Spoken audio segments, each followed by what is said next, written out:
Um, well, I guess at the end of the day, we have to make sure that if there's anything out there that we want to pursue, it's supported and that it is airtight.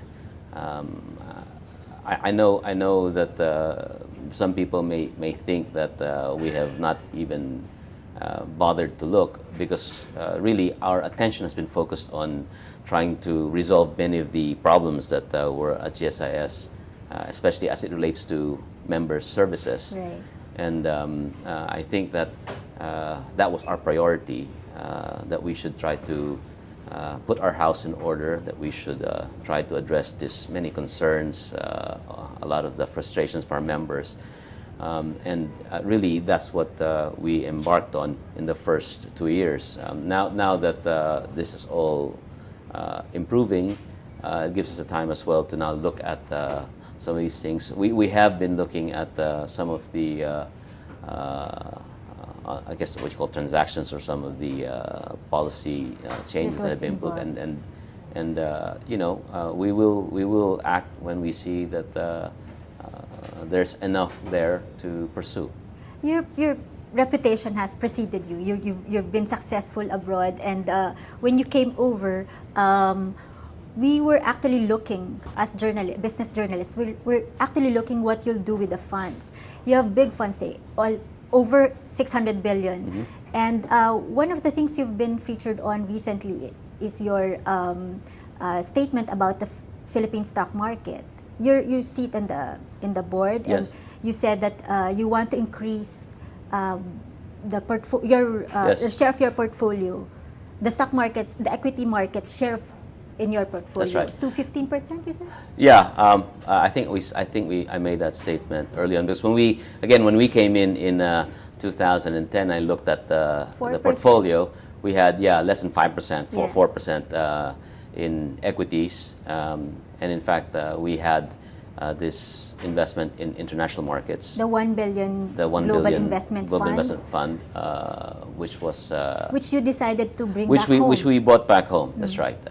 In March of 2011, we redeemed that, and we aggressively bought into the Philippine equity market last year to rebuild our weights.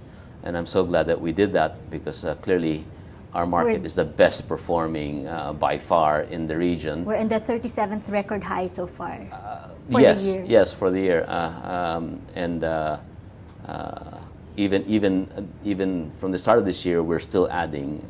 We're probably closer to that 15% now. And so is there like a timetable when? No, not really. Like 80 billion pesos worth of funds that's for the equity market. That's the internally managed portfolio. Okay. We have a total of about a little bit over 100 billion in equities right now, which is about 15 and change percent of our total assets. The other thing we did was we aggressively extended the duration of our bond portfolio. So we had a lot of bonds which were maturing in year 6, 7, 8, 9. To increase your And what we did was we yield. sold those and bought ones maturing in year 20 or year 25. And again, this was something that we did last year. And I'm so glad we did because I can't get 8.25% anymore. Not even in some of the smaller corporate deals, it's very hard to get 8%. Yes. So the challenge, of course, will be what we do with our cash flow in the coming year, 2013. I think bonds will continue to yield sub 5%. I'm not really sure we can rely on the equity market to do another 35% year. I think maybe something like 14, 15, 16 is doable. That means an index target of about 6,700. If we get the government's PPP program, the infrastructure going, and if the consumption gets a boost from our election in the first half of next year, we might reach maybe even 7,000 next year. But it's getting harder to generate the kind of returns that we need to sustain the fund by investing in just the domestic asset classes. No, and that's why I think sometime next year we really have to deliberate long and hard on whether we should broaden again our investment horizon and look at some international diversification for the portfolio, which is entirely in domestic investments. For a finance person to be talking about, the capital markets, and a while ago we were talking about government services, pension fund of the government employees, you're very comfortable navigating both worlds. And then you became part of the list of the highest paid government officials. It was a list that was released. I saw that. What did you think? I was surprised, really, because when I you were surprised because you were earning a lot more, but you were in that. No, it's just list. that honestly, when I reported for work on day one, I didn't even know what my salary was. When in fact, I didn't know what I was going to be paid until my first paycheck came, which was about a month and a half after I joined, because they still had to process my thing, and because it wasn't really a factor. I thought that this was an important part in our country's history, and it seemed that we had people from what I call my generation, probably one generation older than where you come from, where you're from, coming into government and trying to make a difference. And I was asked to consider coming and working in government. I thought about it. I spoke to my family, and they said, well, if it's something that you think you ought to do, then of course we'll support you. So I submitted my resume to, I think there was an formal search committee, and when the call came to take this role, I didn't say, well, okay, can I see the term sheet, please? Which is what you do in the private sector, yes, but definitely not in the government sector. When I saw that, I was, like I said, it was quite interesting. It was interesting because I was looking at it. I saw the report. I actually got a copy of the Rappler article on it, and then we had. That article stayed on our most read because we have Okay. most read, most shared, most commented. That was probably me continually looking at it every time. Huh? Yeah. But no, the comments were basically both positive and negative. We're not used to our thinking of government officials getting paid so much is that they're fat cats. Well,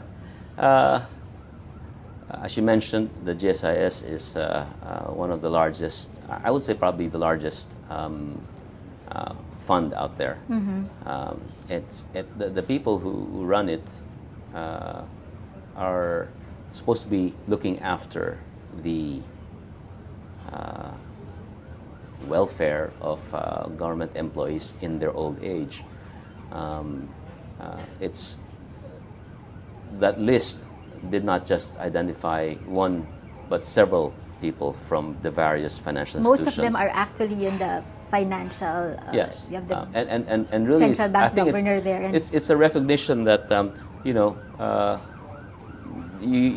need to have qualified people to come and do this thing, because otherwise it will result in funds being the institution not being run properly. But these are the same set of skills that are also being demanded in the private sector. So there has to be some semblance of not really parity, but some relation to what the compensation is in the private sector. Like I said, I have to face this because I need to continue to bring in good people to work at GSIS, and I can appeal to their sense of love of country and patriotic duty, but I have to be within the ballpark as well. Okay. For that. We're reaching our last few minutes. Sure. My last question. Give us at least 2 leadership lessons you've learned from being in both government and the private sector. 2. Yes, 2. Wow. Well, I think one thing is that you have to be able to articulate your vision. You have to be very clear about where you want to go. And then the next thing is recognition that you can't do it on your own. So you have to make sure you cannot do it on your own. So you got to make sure that you pick good people and that you empower them, and that you encourage them and to take risk. What that means is that when they're at the sign of a mistake, you don't come down hard, because then you stifle their creativity, you stifle their freedom. And I think if you do that, you tell people where to go, and then you give them the tools to get there. Then you just stand back and you watch them deliver.